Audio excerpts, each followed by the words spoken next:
And there is more very specific prophecy about the Messiah that the Jews would have had. Yeah. And they still played their role in fulfilling those prophecies and in crucifying their Savior. And that's really one of the blessings of the Book of Mormon, is that restored knowledge that true prophets and true followers of the law of Moses, they understood what it was for and how to apply it. Yep. And that's what we see with the Nephites. They lived the law of Moses, yes, but they lived it as though Christ had already come, that the atonement had already happened. Mm-hmm. And that gave them the power of the gospel within the law of Moses that the law was intended for. You know what just struck my brain here? We've talked about this a little bit individually, you and I, and a little bit in some of our other podcasts, but the Nephites, because they gained the understanding and the knowledge of the atonement would happen, they had trust and perfect faith in Christ, the Messiah. They lived their life as if the atonement had already occurred. They took advantage of that. We spend too much time today waiting for the blessings and the promises of celestial glory and exaltation.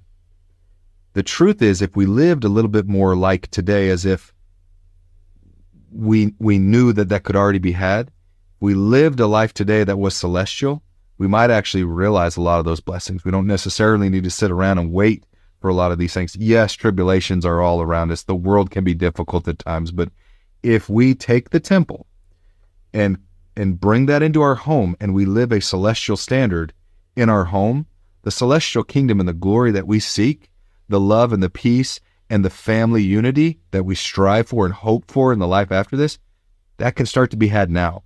Some of the early apostles we've read in the church, they kind of speak to that in their writings of, I live a celestial life now. I enjoy celestial blessings today. Why?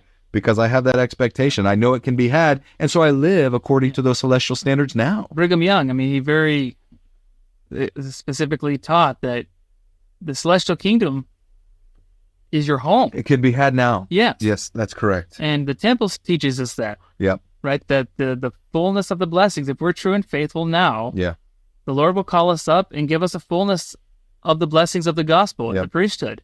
That's available in life. The only depressing thing about that is I have days with my 5 kids where I'm just like, there is no way this is celestial glory today.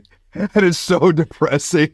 I'm just like, please help me. How do I manage the situation? No, it's one thing that scriptures make very clear is that celestial glory is not necessarily free from trials and tribulation. You know what? I have to remind myself that next time I'm just beyond my capability. That sounds weird because we think of celestial glory as being like perfect. Yeah. And perfect as if there's no opposition. But yeah, the truth is the Father, who is the source of celestial glory, he had to sacrifice his son for us. Yep. And he would live in that in real time as Christ was here on earth going through it. I mean, that wasn't like he couldn't just pretend that away. Like he was going through that as well. Now, that does not change the peace and the truth and the eternal perspective he has. That doesn't change. But what it teaches us is that celestial glory, celestial peace, celestial blessings is beyond tribulation. It's much more about what's within. Yes, correct. It's who we are becoming and who we become than it is about where we what's going on around us. That's correct. Because life is going to continue in the next kingdom, the next life. Yeah. Thank you for watching. If you found this content spiritually enlightening, please like, comment, and subscribe. Like the gospel, these little things make all the difference, and it helps the algorithm push out better content for everyone to enjoy on YouTube.